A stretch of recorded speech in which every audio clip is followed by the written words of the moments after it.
shoot. Pullback, step back three. Bottom! The handoff. Jones for the tie. Oh, he's fouled! And one! He's still loose. Doherty the heave. Oh, my God! Southern Utah is going to do something they've never done. Go to the NCAA tournament. What's up, everybody? We are back on the Straight Out of Whack podcast. I took about 2 weeks off. I want to say lots of life things going on. Family was in town, playing a lot of old man slow pitch softball, as I've referred to in previous episodes. Daryl's been just living the dream in Riverside, California, with high school sports, golf, everything in between, right, Daryl? That's what's been going on in your neck of the woods. Oh yeah, big golf season, girls golf season out here. Was at a high school volleyball match last night that went the distance with a lot of wild service runs, and back on the Straight Out of Whack podcast. Absolutely. And this week we're previewing the California Baptist Lancers men's basketball team. We're going to bring in head coach Rick Croy right now. Rick, good morning. How's things going in Riverside? How's the weather? Is it nice and warm, or is it cooled off a little bit? What's going down? Great to be with you guys. All is well in Riverside. Very nice. So let's talk about a nice little long trip that you guys had this summer. Australia. It seemed like I think I saw pictures of you guys. I don't know if it was rugby and cricket matches that you guys went to, or was it one or the other? It was AFL, which is unique. It's not rugby. It's the Australian Football League. It's an incredible sport, and they have a tremendous following. I mean, the match that we went to, there was 95,000 people at, so it was an incredible experience. How important is it when you bring in, new faces? We'll talk about the roster a little bit more, but you got quite a few new faces as well. To go on a trip like that, to have extra practices, to, you played professional teams too. Like, people don't understand that. Like, you played the best of the best down there in the national, I believe it's the Australian Basketball League, or I can't remember the phrase of it, but you didn't go play some scrub teams. You went and played the best of the best down there in Australia. We did. We were really fortunate. We played 4 NBL teams and then 1 NBL 1 team to finish the trip. Incredible timing for us with all the new pieces and faces that we have on our roster. Time spent together preparing for the trip. And then the moments that you get on a trip like that, they're second to none. And then to top it all off, the level of competition, we learned so much about our team, about each other. It was truly incredible. Do you think it helps more to, I don't know, I guess it's different for every team, to play like a professional team like you did compared to maybe some of the other teams you've seen teams go on their international trips to play? Or is it just in the eye of the beholder? I think it matters. That's what we wanted, and that's what our players wanted. We wanted to go play against great competition and really put ourselves in the fire and be tested. Our conference is so tough from top to bottom, and it can change in an instant. Somebody can go from, being a lower tier team to having a chance to win the whole thing. And you got to be able to run a really strong race throughout. So we wanted to test ourselves. We wanted to experience some early adversity. And we did just that. We knew it was going to be tough, but our guys got better with every game. We learned a ton about some things that we need to work on. And I think it's going to pay off for us. Rick, Rick. Go ahead, Daryl. Sorry. I got a question about international travel. Tougher going west to east or east to west? Good question. Much tougher coming back. I mean, it's unique. We got there. We arrived in Australia on the Sunshine Coast in Brisbane, which I had never been to, at about 5 a.m. And so you can't go to your hotel. You got to kind of figure it out and stretch the day out. So we ended up going to a beautiful national park. As we're coming out of the park, there's kangaroos all over the place. So it was striking right away. And then we went to went to a zoo, the Australia Zoo, which was amazing. And then by the time you get to the hotel, I mean, guys are done. They're toast. But so a lot going on day one, but you kind of just work through it. Next thing you know, you're competing, and the trip is so exciting. And you're all over the place. It's not like you're staying in one location. So we went Sunshine Coast to Melbourne. Then we went to Tasmania, which was really special. And that's a whole different environment, much colder. Played a great Tasmania Jack Jumpers team and probably the coldest gym that I've ever competed in. And we learned about true toughness and the way their guys approach and attack that. And it was a great battle. And then we finished the trip in Sydney, playing on the coast at Illawarra. So you're not just, it's not like you fly to Australia and just stay in one spot. You're moving about, 4 different flights.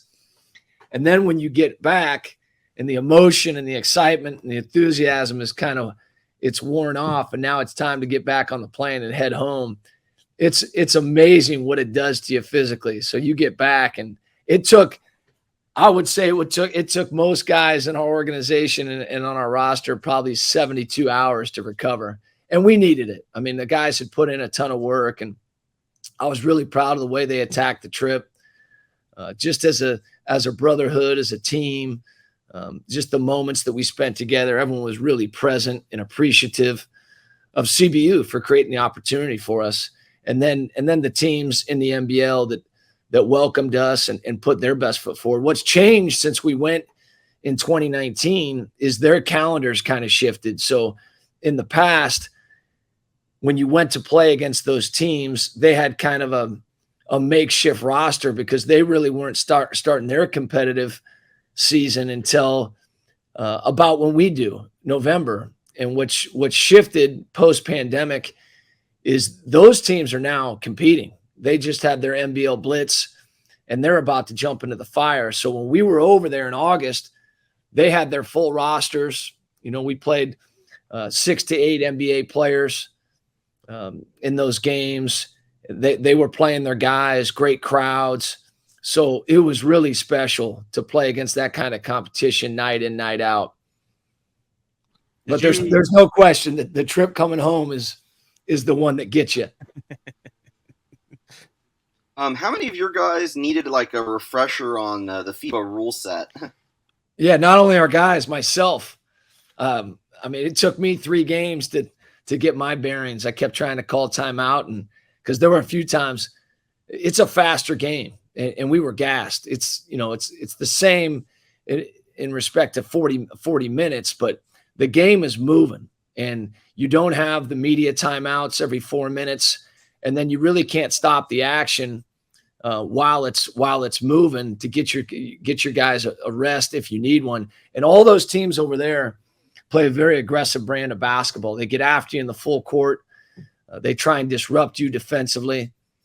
And then, there are a few other rules that you got to get used to. You can tip it off the rim defensively, those kinds of things that you got to have some experience to really take advantage of them. And they don't show up that often. But I think the biggest thing is the pace of the game.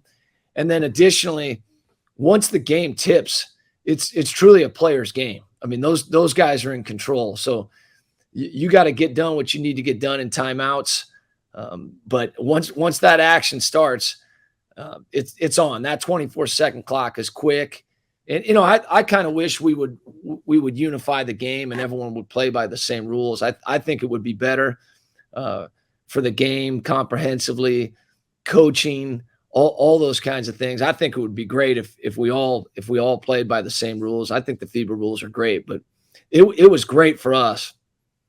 That's interesting. Do you think it's a benefit to play different? Different. I don't know if styles is the best word, but like different variations in a sense like that, where you have to adjust on the fly. How does that benefit you as a coach when you get into, the 2023-24 season? Yeah, I think it was great because we needed reps together. And what happens with the FIBA rules is the guys have to figure it out on the floor because you're thrust into so many situations because of the clock. If you're trying to score early and then late clock hits you very quickly. And the guys have to be able to organize themselves. So it's much more like it's emblematic of playing in a tough road environment. You're playing at Grand Canyon or one of the other tough environments in the WAC. You're not going to be able to really get to your guys. They've got to be able to read each other, feel the body language, get organized, get to what you need to get done late in the clock, and try and put yourself in a good opportunity to score the ball. And then defensively, you got to get back in trans. You got to be able to really communicate at a high level to stay organized, because the game is just so much quicker. So I think it definitely prepares you well. Did you guys get a chance to visit with Taryn while you were over there? I know you mentioned you went to Tasmania, and he's playing over there, not in Tasmania necessarily, but did you get a chance to visit with him? No, we got to spend some great time with Trey because he was home in Tasmania, and Taryn had already left to get ready for the season with the Taipans in Cairns, and he's played really well through a couple games in the NBL Blitz. It's been really fun to watch him. We stay up late just to watch him compete because of the time difference, but they played the Perth Wildcats first game, and he did what he does. He stuffed the stat sheet and got 10 rebounds, 7 assists, and then last 2 nights ago he had 10 points, 5 assists. So he's really playing great basketball. We're very proud of him. Good. I know that the roster hasn't been fully disclosed yet, whatnot, or put out on the website, so I'm not going to go deep into it. Ivano Udreogo, comes over from GCU. What are we going to see differently in a Lancer uniform that maybe people didn't see in a Lopes uniform when he was there for the past 2 seasons? Well, I have such an scouting report, so I just want to, Yeah, Ivan brings great experience, great leadership, and I think he's determined to get in the best shape of his life. And when he's fit, he can do a lot. He's capable of being an elite rebounder. He's a really intelligent defensive player. He's a force.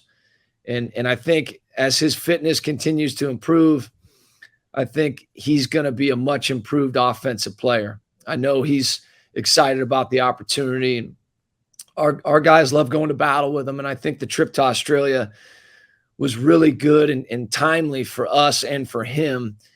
I think anytime a guy comes in as a grad transfer, has 1 year left, any reps that you can get before you get to the real stuff are invaluable. So I think we're going to see a really strong version of Ivan. Jason Hooten last year, after Sam Hughes played Grand Canyon in the WAC tournament, he called Ivan arguably one of the best screeners in college basketball. How do your guys feel about the way that he set screens for them, knowing you like to use the ball screen quite a bit? Yeah, they love playing with him. They love competing with him. Going back to Australia, it was interesting because we played the Brisbane Bullets first night, and they had Aaron Baines, and he and Ivan were battling, and there were sparks flying. These guys, the physicality was, it was unlike anything I'd ever seen. What the strength, the force that both those guys were playing with, and then combined with what you can do over there. And it took our guys a few games, and it took Ive a few games to realize how the game was being called. It's a very physical game, and once he figured it out, he was laying some lumber, and he set a few screens that everyone in the gym felt him. So he's a great screener, and that's a kind of a byproduct of him being such a smart, intelligent player. He's got great experience competing internationally with the French national team. He's obviously got great collegiate experience, and we want that all to culminate in his best season. And I know he's determined to do that. And I think the spirit with which he's attacking it is really important, which is, he wants to be a great leader in this program. I want to ask you, you've got depth at the guard line with some incoming transfers, but one name I think people need to really look at this year, because he had some glimpses last year, what are we going to see with Scotty Washington this year, and maybe an increased role with some of the departures and the knowledge of what you're trying to do at CBU? Yeah, another guy that I think really benefited from the foreign tour. He's stronger. He's more focused. He's bringing all his experiences from last year forward. In our conference being such a veteran-laden conference, for him to get the reps that he got as a freshman last year, I think those are really important. But he's a much improved player, and I think everyone's going to see that. He's a better competitor. He's locked in on all levels. He's going to be a more consistent player, and I think the guys felt that on the trip. He's capable of being a complete guard. He's more than just a scorer. So that's what we're going to challenge him to be day in and day out, and he's embracing those challenges, and he couldn't be more excited about the season. He's got a love for the game and a love for team that's very infectious. People love pulling for him, and I'm really excited about him. Rick, you went up the freeway and added Dominic Daniels from SBVC, who I thought really impressed in the couple games I saw. What Lancer fans can expect from him brings to the table as a JC transfer. Yeah, I mean, Dominique Daniels Jr., I really believe will be one of the most exciting players in college basketball. He's a great fit for our program. He's dynamic on all levels. He can really score. He can run a team. He can guard. And again, another guy, I think when you're coming he had a prolific career for Quincy Brewer at San Bernardino Valley College, back-to-back state player of the year. But then to take those experiences and go play against pros in Australia against high-level competition night in, night out, he got better every game over there. And for him to get those reps versus getting those reps in November, I think is going to really pay off for our team, for him. Couldn't be more excited about Dominique. Rick, let's talk a little bit about the schedule. I could get into, we go on and on about Hunter and Blondu and some of these other guys that are coming back, and I'll ask you about them in media day in a couple of weeks, when we get down to it. Yep. Because I'm a big fan of the way Hunter Goodrick plays, and I love his just demeanor on the floor. I still have that. I believe it's in the intro to the podcast, the dunk that he threw down at Washington last year. At Washington, yeah. And that win for you guys. I just, the one thing I have to ask, when you look at film with him, and I didn't want to ask this on the podcast, but I'm going to ask it anyways. Is there ever a concern that people might figure out that they have to lean on his left hand and make him go right? Like, he's so good left-handed, and I think throughout the season he kind of figured out that he's got to go right a little bit because people are defending. But like, is there an emphasis maybe on seeing that a little bit more when he gets the ball, especially in the paint? Yeah, I think he's going to be higher up on the scout, and he knows that. And I think that's what's so great about the journey. For Hunter, he's one of these guys that, and this is different, but he's never played in the same program 2 years in a row with all his experience. He had a really good freshman season at South Dakota, sat during the COVID year, came back to South Dakota, had a strong sophomore season. Then they made a coaching change. He decided to come to CBU, had his best collegiate season for us, and now checks it back up. And he's put a lot of work into his game. Lefties are always harder to stop. So, people will try and sit on the left, but he's tough down there.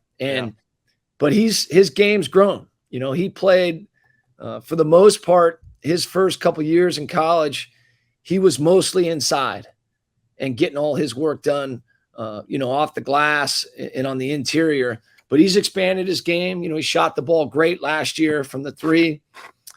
He's an improved driver, slasher, passer, and he's ready to make it show up. And he's another guy that, obviously he's played a lot in Australia against that level of competition, but to do that in a new role, in a program that he's very comfortable with, albeit with a new kind of supporting cast and guys around him and new teammates and all those kinds of things. But that's college basketball today. Right. It's who can get organized, who can become a team at a faster rate, and then try and find that consistency. But Goody's he's been on it. He's really worked hard. His fitness is high. I think his game has improved on all fronts, and he's ready. Keep that name in mind, WAC fans. Hunter Goodrick could be one of those sleeper guys in that mix at the end of the season for a player of the year. Rick, let's get in the schedule real quick before we let you go. You guys leave Riverside, I believe it's like one time in the non-conference slate. That's kind of the norm the last couple of years. You go to Oregon on December 12th. I want to ask two questions. First off, do you like the fact that you get New Mexico State and Utah Valley in the same week to end the new year or to bring in the new year?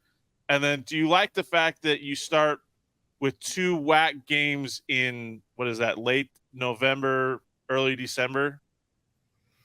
Yeah, starting with New Mexico State, when we were able to win last year in Las Cruces, in the locker room, we were saying, this is it. This is our last time to Las Cruces. And then the Conference USA Challenge came out, and we're headed back. And I got tremendous respect for Coach Hooten, and he's going to do a great job with that program. So, to play New Mexico State and Utah Valley same week, right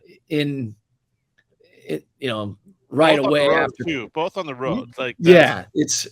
It'll be tough, but those are the challenges that we want. That's why we went to Australia and played those kinds of teams, is to prepare ourselves for those opportunities. So great respect for both of those programs, and the guys will be excited. We'll get some experience on the road with our scrimmages, playing at Oregon, playing at UC Riverside, 2 really strong programs, and get ourselves ready for WAC play with that last game at New Mexico State. But I think that shapes well for us. Rick, you guys also have a home MTE on the schedule this year. Talk about the teams you guys have coming into the Dale and Ann Fowler Event Center for that. Yeah, Portland State, they've been a strong program. Had some big wins over the last couple of years. Cal Poly, who beat us at their place last year, and then St. Thomas out of Minnesota, another program that's been able to beat a lot of really strong programs over the last couple of years. So it'll be good. It's right around the holiday, post Thanksgiving, and we'll get the community out and show the passion for college basketball in Riverside. We've been able to produce some great crowds even when our students aren't here. So we're really excited about hosting that.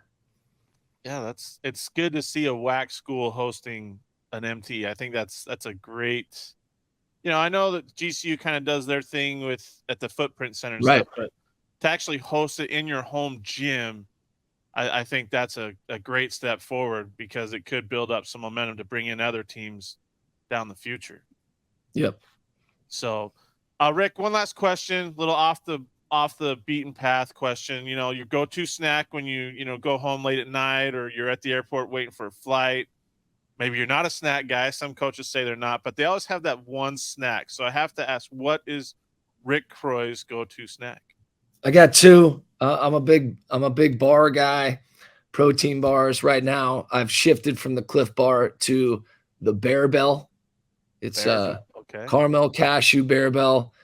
And then my second go-to snack would be the Smart Pop popcorn. It's my nemesis. I love it. So there it is. Okay. All right. I'll have to look both those up. So we'll go with that. Rick, appreciate the time as always. Looking forward to November getting here. I think we're under 50 days or so right now to opening tip. Just a lot of excitement in CBU in Riverside. So looking forward to seeing what the Lancers have in store for us. Kyle, Daryl, hope to see you guys soon. Thanks for all you do for the WAC.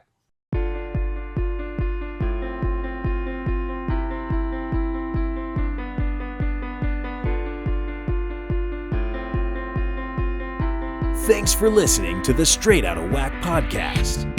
You can find us on Apple Podcasts, Spotify, and other podcasting platforms.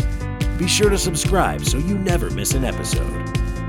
Remember to follow us on Twitter at WAC Hoops Digest and Facebook under WAC Hoops Digest for all your WAC Hoops news and information.